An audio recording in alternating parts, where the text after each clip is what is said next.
সর্বশেষ যে ইন্টারভিউটা উনি মিডিয়াতে দিয়েছেন সেই কথাটা খোলামেলা ধন্যবাদ। আপনি অনেক কিছু গুরুত্বপূর্ণ বিষয়গুলো তুলে এনেছেন। তবুও বলতো যে বিএনপি সরকার ১ মাসের বেশি সময় পার করেছে। এ জায়গায় আমরা বেশ কিছুদিন ধরে দেখেছি যে বিভিন্ন জায়গায় দেশের বিভিন্ন জায়গায় প্রকাশ্যে মাথায় গুলি করে, শহীদ মিনারও গুলি করে হত্যা করা হয়েছে এবং বড় বড় কিছু ধর্ষণের ঘটনা ঘটে। এইসব বিষয়কে মাথায় রেখে এই ১ মাস পর বিএনপি সরকারের আইন শৃঙ্খলা বাহিনীর পরিস্থিতি নিয়ে যদি একটু বলেন যে আপনি কিভাবে মূল্যায়ন করছেন? আসলে এটা দুঃখজনক। ফেসিবাদের সময় কাজগুলো হয়েছে, বলা হয় ফেসিবাদ বিদায় নিয়েছে, আমি বলি যে না, ফেসিবাদ বিদায় নিয়ে ফেসিবাদের একটা বড় স্টেক হোল্ডার বিদায় নিয়েছে, কিন্তু ফেসিবাদের কালো ছায়া এখনো এই জাতির মাথার উপরে রয়ে গেছে। আমরা এগুলোর প্রত্যেকটার ব্যাপারে আপত্তি জানিয়েছি, প্রতিবাদ জানিয়েছি, দাবি জানিয়েছি। রমজান মাস হওয়ার কারণে আমরা ময়দানে কোনো কর্মসূচি দেইনি, আমরা মানুষকে সম্মান করি, কিন্তু মানুষের স্বার্থেই তো এগুলো আবার আমাদের করতে হবে। মানুষের জীবন, মানুষের ইজ্জত, মানুষের সম্পদ, এগুলোকে তো আমরা উপেক্ষা করতে পারি না। আমাদের ভূমিকা দেখবেন ইনশাল্লাহ। আর সরকারের শুধু আইন শৃঙ্খলার ব্যাপার না, অনেক বিষয় আমি ইঙ্গিত করেছি, নেওয়া অনেক সিদ্ধান্ত জাতি গ্রহণ করে নাই। আপনারা সামাজিকভাবে দেখতে পাচ্ছেন মানুষের রিয়াকশন। ধন্যবাদ।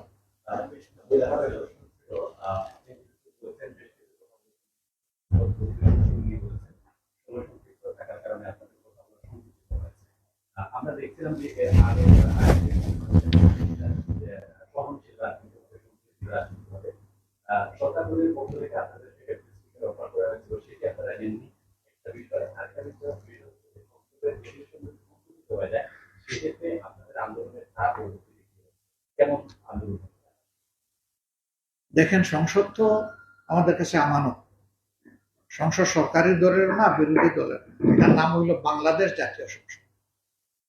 তার মানে বাংলাদেশ এবং জাতির, এটি হচ্ছে কেন্দ্রীয় অবস্থান, যেখান থেকে জাতির ভালো মন্দ সবকিছু বিশ্লেষণ করে ফয়সালা হবে। কেউ সংকুচিত করলেই আমরা চলে আসব, কথা বলবো না, বিষয়টা আমরা ঠিকই জনগণের পক্ষে যা বলার, যা করার তাই করবো সংসদের ভিতরে ইনশাআল্লাহ। ২ নম্বর হচ্ছে, এই অবস্থা যদি চলতে থাকে তখন কি হবে? আমি আগেই বলেছি, বিরোধী দলের প্ল্যাটফর্ম দুইটা, একটা সংসদের ভিতরে আর একটা রাজপথে। রাজপথে আমরা যেমন সংসদের ভিতরে গঠনমূলক রাজনীতি করব, রাজপথে আমরা গঠনমূলক রাজনীতি করবো ইনশাআল্লাহ। আপনি বলেছেন ডেপুটি স্পিকারের ব্যাপার অফার করা হয়েছিল সহনশীলতা রাজনীতির দিক থেকে। তারা বলেছেন এটা তাদের উদারতা, তো আমরা তাদের উদারতাকে গ্রহণ করবো কেন? যদি এটা আমাদের অধিকারই না হয়ে থাকে তো উদারতার তো দরকার নেই। আমরা কি বলেছি? আমরা বলেছি যে জাতি যে পরিবর্তনের আকাঙ্ক্ষা ধারণ করে সংস্কারের পক্ষে গণভোটে হা বলেছে, ওখানেই উঠে আসছে। সুতরাং ওই সংস্কার বাস্তবায়ন হলে অটোমেটিক্যালি বিরোধী দল ডেপুটি স্পিকারের এই দায়িত্ব পাবে। আমরা চেয়েছি আংশিক নয়, পুরাটা, শুধু স্পিকার নয়, জাতির স্বার্থে সবটা জাতিকে দেওয়া হবে। আমাদের অবস্থান এখানেই পরিষ্কার, আমরা এটা বলেছি আগে, আমরা আশা করি জানেন। ধন্যবাদ জানাচ্ছি। আপনি বেশ কিছু পয়েন্ট বলেছিলেন, সমস্যাগুলো অনেক বড়। গণভোটের রায় বাস্তবায়ন না হওয়ার নানান সমস্যা, সংসদেও আছে, কথা বলবেন সেটিও বলেছেন। কিন্তু জানতে চাইছি, যেহেতু 5 বছর মেয়াদী সরকার, সেক্ষেত্রে আপনাদের আন্দোলনের যে পরিকল্পনা, ধারাবাহিক পরিকল্পনা অবশ্যই আছে। সেক্ষেত্রে মধ্যবর্তী নির্বাচনের মতো কোনো ভয়েস আপনারা রেজ করবেন, অনেক বড় দাগের সমস্যা। ছেলেটার বয়স 5 বছর হইতে দেয়। এখন যদি 1 মাসের ছেলেকে বলেন যে তুমি আব্বা বলো, সে কি পারবে? We are reasonable, quite reasonable, but we are not blind. আমরা চোখ বন্ধ করে থাকবো না, আমরা চোখ খুলে যৌক্তিক অবস্থানে থাকবো। সময় বলে দেবে কখন জাতির জন্য কি প্রয়োজন। আন্দোলনের ব্যাকরণটা এমন, এটা কোনো ঈদের সাথে রিলেটেড না। আন্দোলনের ব্যাকরণটা হলো বাস্তবতার সাথে রিলেটেড। বাস্তবতা যখন আন্দোলন করার জন্য আপনাকে উৎসাহিত করবে, দায়িত্ব দিবে, তখন আপনাকে আন্দোলন করতে হবে। এটা কোনো মানে অনুষ্ঠান পার্বণ এগুলোর সাথে এটার কোনো সম্পর্ক নেই। তবে হ্যাঁ, এগুলো ম্যাটার করে দেশে। আমি বললাম না যে আমরা রমজান হওয়ার কারণে আমরা কিছু কাজ করতে পারতাম, কিন্তু জন দুর্ভোগ বিবেচনায় রমজানে বিশেষ করে একটা অস্বস্তিকর পরিবেশ হোক, এটা আমরা চাই। বাকি 11 মাস আমরাই যদি না করি, এই জনগণ আমাদেরকে বলবে যে আমরা যেটুকু আমানত তোমাদেরকে দিলাম, তোমরা করলে এটাকে, তোমাদের কাছ থেকে আমরা জবাব চাই। তখন আমাদের উত্তরটা কি হবে? আমাদের বিবেকের কাছে আমাদের উত্তরটা কি? এই জন্য আমরা ইনশাল্লাহ সময়ের কাজটা সময়ে যাতে করতে পারি দোয়া করবেন। আর সরকার যদি সুন্দরভাবে জন আকাঙ্ক্ষাকে ধারণ করে তারা চলে, 5 বছরের ম্যান্ডেট তারা পেয়েছে, তারা চালাবে। কিন্তু তারাই যদি তাদের কর্মকাণ্ডের কারণে প্রমাণ করেন যে 5 বছর চালানোর জন্য সেই প্রস্তুতি তাদের নাই, তখন জনগণ বিবেচনা করবে। That will be decided.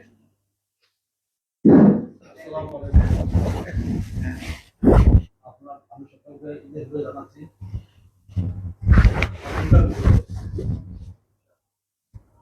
কালকে আপনি ছুটির দেশ হিসাবে গ্রহণ করেছেন। এখানে কি বাংলাদেশের চলমান যে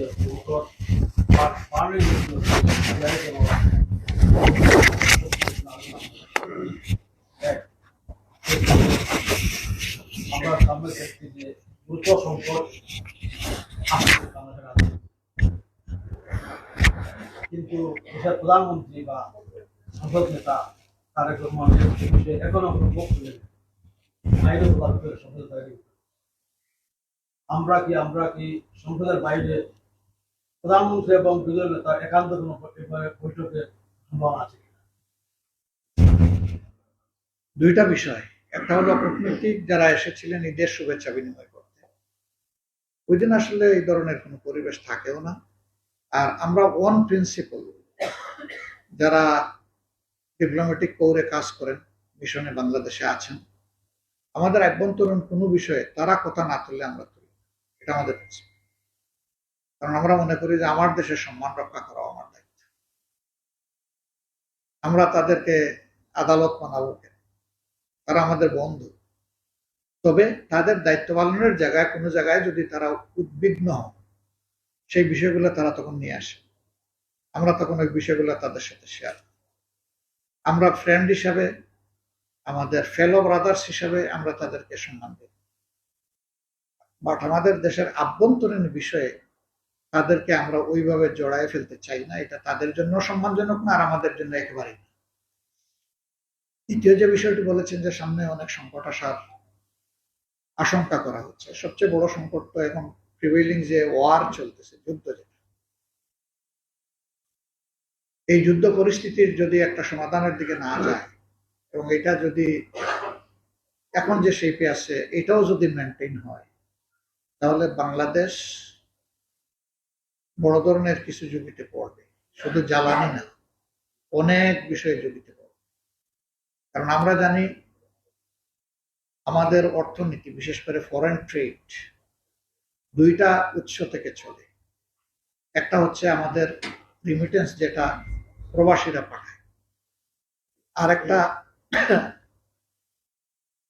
আমাদের এক্সপোর্টের মাধ্যমে আমরা যেটুকু আর্ন করি, রপ্তানি বাণিজ্যের মাধ্যমে।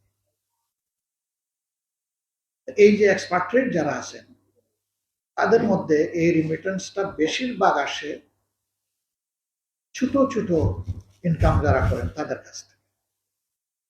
যারা বিভিন্ন দেশে নাগরিকত্ব পেয়েছেন, সেই দেশে তাদের ফ্যামিলি আছে, তারা কিন্তু বাংলাদেশের রিমিটেন্স পাঠান। তারা হয়তো ঈদে, চাঁদে, পার্বণে, অনুষ্ঠানে বা বিশেষ অকাশনে কিছু গিফট পাঠান, কিন্তু নিজের ঘাম জড়ানো টাকাগুলো, ফরেন মানিগুলো কিন্তু এরাই পাঠায়, যারা সাধারণ মানুষ। আর এই সংখ্যাটা মিডিল ইস্টে সবচেয়ে বেশি। এখন আক্রান্ত হচ্ছে এরা ওয়ার্ল্ড। ইতিমধ্যে কয়েকজন দুনিয়া থেকে বিদায় নিয়েছে, অনেকে আহত পঙ্গু হয়েছে। ওখানকার অর্থনীতি যদি চ্যালেঞ্জে পড়ে, এই মানুষগুলো ওখানে থাকতে পারবে না, তারা দেশে ফিরে আসতে বাধ্য হবে। তারা আসলে দুইটা সংকট দেখা দেবে। একটা হলো আমাদের রিমিটেন্স প্রবাহ, যেটা সেটা মারাত্মকভাবে বাধাগ্রস্ত হবে। 2 নম্বর হলো এই মানুষগুলা, জবলেস মানুষগুলা কি করবে? সমাজে অন্যরকম একটা পরিবেশ তখন তৈরি হবে। আর জ্বালানির সংকট তো যদি দেখা দেয় মারাত্মক আকারে, এলে বাংলাদেশের জন্য বিশাল বিপদের কারণে। এমনিই আমাদের স্টক থাকে না, কারণ আমাদের টাকা পয়সা কম। তার উপরে যদি আবার অয়েল প্রাইস যেভাবে এখন হাইকে চলে গেছে, আরো যদি যায় বা এটাই যদি থাকে, তাহলে আমাদের কি হবে? এই বিষয়গুলো জাতীয় সমস্যা, এটা কোনো দলেরও না আর সরকারের একারও না, সারা দেশবাসীর সমস্যা। এই ক্ষেত্রে আব্দুল কাদের তাপাদার যে প্রশ্ন উত্থাপন করেছেন, যে সংসদের ভিতরে তো আলোচনা করবেনই, বাইরেও এটা নিয়ে আপনাদের কোনো ডিসকাশন হবে কিনা, সরকার যদি সেই রকম কোনো উদ্যোগ নেন, সেটা আমরা বিবেচনায় নেব। আমরা তখন দেখবো এটা কি করতে হবে। কারণ আমাদের রাজনীতি মানুষের জন্য, আমাদের রাজনীতি এই এক টুকরা মাটির জন্য, বাংলাদেশের জন্য। আমরা মাটি এবং মানুষের কল্যাণ বিবেচনায় যখন যেটা প্রয়োজন, এটা আমরা করাটা আমাদের কর্তব্য হয় এবং করি। কিন্তু পরিবেশ সৃষ্টি করার দায়িত্ব সরকার। ধন্যবাদ।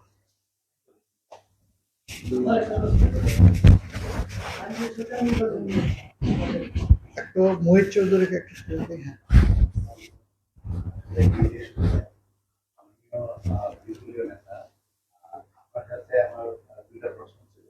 একটা প্রশ্নের জবাব আমি প্রায় পেয়ে গেছি আপনার আমাদের জবাবে আপনি দিয়েছেন। তো সেটি ছিল সেটি যেটা পারেন নাই ওটা বলে ফেলেন। জি, সেটি ছিল আমাদের একজন সহকর্মী ইতিমধ্যে জাতিসংঘের সদর দপ্তরে একটি সংবাদ সম্মেলনে এই গণভোটের ব্যাপারে প্রশ্ন করেছিলেন জাতিসংঘের মহাসচিবের প্রতিনিধির কাছে। তখন মহাসচিবের প্রতিনিধি যেটি বলেছেন সেটি হলো যে আইন মোতাবেক সবকিছু হওয়া দরকার। সারাংশ ছিল তার বক্তব্যের এটি। তো যাই হোক, আমি আপনারা এই বিষয়গুলো নিয়ে কিছু করবেন কিনা এই প্রশ্ন করতে চেয়েছিলাম, কিন্তু আপনি তার জবাব দিয়েছেন।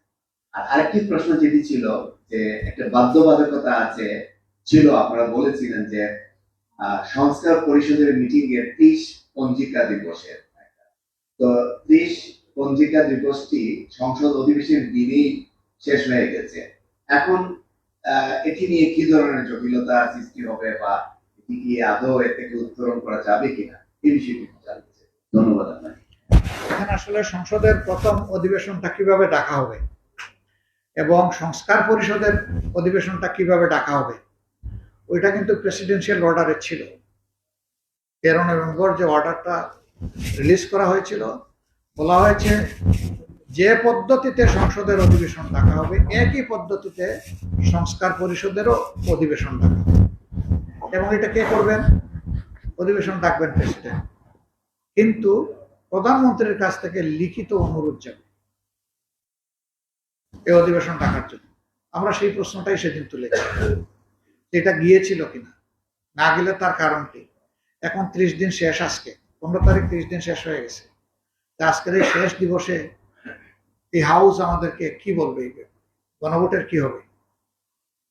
তো স্পিকার বলেছেন যে পয়েন্ট অফ অর্ডারে আপনি যেটা বলেছেন, শর্ট ডিসকাশনে এটা সলিউশন করা সম্ভব। বিষয়টা যেহেতু অতি গুরুত্বপূর্ণ এবং জনগুরুত্বপূর্ণ বিষয়, আপনি এই ব্যাপারে নোটিশ দিলে আমরা পরবর্তীতে এটা নিয়ে কি করা যায় আমরা দেখব, আমরা নোটিশ দেব। ঈদের আগে যেহেতু বন্ধ হয়ে গেছে পার্লামেন্ট, এখন ইনশাল্লাহ খোলার পরেই আমরা নোটিশ দেব। এবং যেহেতু আমরা শেষ দিবসে বিষয়টা উত্থাপন করে ফেলেছি আর স্পিকার এটাকে এন্ডোর্স করেছেন ইন এনি ফর্ম, কাজেই এটা কিন্তু এখন ট্র্যাক্টে উঠে গেছে। এখন সরকারি দলের জন্য রাস্তা খোলা, আমাদের জন্য রাস্তা খোলা। তারা যদি এখান থেকে সলিউশন নিতে চান, এটা ওপেন হয়ে গেল।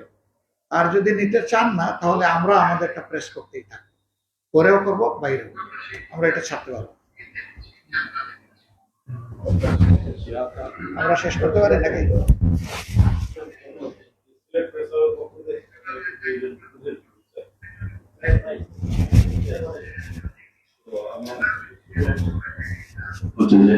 আমরা গত 17 বছর ছিল কিন্তু উন্নয়ন বঞ্চিত ছিলাম। সেই উন্নয়ন বঞ্চনার বিষয়ে আপনি সংসদে আপনার জোরালো বক্তব্য উপস্থাপন করবেন এবং পাশাপাশি আপনি যখন নির্বাচনী প্রচারণা চালিয়েছিলেন আমরা দেখছিলাম যে আপনি 8টি প্রতিশ্রুতি আপনি সমাধান যান। যদি আপনি এখন বিরোধী দলে আছেন এই প্রতিশ্রুতি বাস্তবায়নের ব্যাপারে বিশেষ ডেভেলপমেন্টের ব্যাপারে আপনার ভূমিকা কি হবে? ধন্যবাদ। ইনশাআল্লাহ সিলেটের ভূমিকা কি হবে, কালকে ঢাকা থেকে আমি সড়ক পথে সিলেট এসেছি রাত্রে। তা আমি সিলেটের সাইনবোর্ড দেখে দেখে এসেছি। সিলেট কি মানে প্রত্যেক জায়গায় একটা ঝাঁকুনি যখন খাই তখন বলে যে ওয়েলকাম টু সিলেট। তো আমি না, শুধু আমরা সবাই মিলে একসাথে আওয়াজ তুলবো এবং এটার প্রতিকার হোক আমরা চাই। শুধু রোড না, এভরি আসপেক্টে যেটুকু ডিউ, আমরা আনডিউ কিছু চাইবো না। সিলেটবাসীর যেটুকু ডিউ সেটা যেন সিলেটকে অতীতের মতো ডিপ্রাইভ করা না হয়, সেই আওয়াজ তো আমাদের থাকবে। আর বুঝতেই পারছেন সরকারের হাতে ট্রেজারি এবং ম্যানেজমেন্টের দায়িত্ব। আমরা দাবি তোলার সুযোগটা আমাদের আছে আপনাদের পক্ষে, কিন্তু বাস্তবায়নের পুরাটা হাতিয়ার এবং চাবি সরকারের হাতে। তো সবাইকে ধন্যবাদ দিতে পারি আমরা, আপনারা এসেছেন কষ্ট করে। স্থানীয় সরকার নির্বাচনের জন্য তো আমরা অপেক্ষমান। আমরা চাই যে সব স্তরে গণতন্ত্রের সুষ্ঠু হোক, অনুশীলন এবং প্রতিফলন হোক, এবং জনপ্রতিনিধিরাই সমাজের এই কাজগুলা করুক, নইলে কারো কোনো দায়িত্ব থাকে না। যদি বিশেষ কোনো জায়গা থেকে কেউ দায়িত্ব পেয়ে যায় তাহলে জনগণের কাছে তার কোনো দায়বদ্ধতা নাই। আমরা চাই যে সব ক্ষেত্রেই দায়বদ্ধ নেতৃত্ব তৈরি হোক সমাজে, এবং সুষ্ঠু গণতন্ত্র বিকাশের ক্ষেত্রে স্থানীয় সরকার নির্বাচনের কোনো বিকল্প নেই। আমরা এটা যত দ্রুত সম্ভব আমরা চাই যে এটা হওয়া উচিত। সম্মানিত সাংবাদিক বন্ধুগণ, আপনাদের সকলকে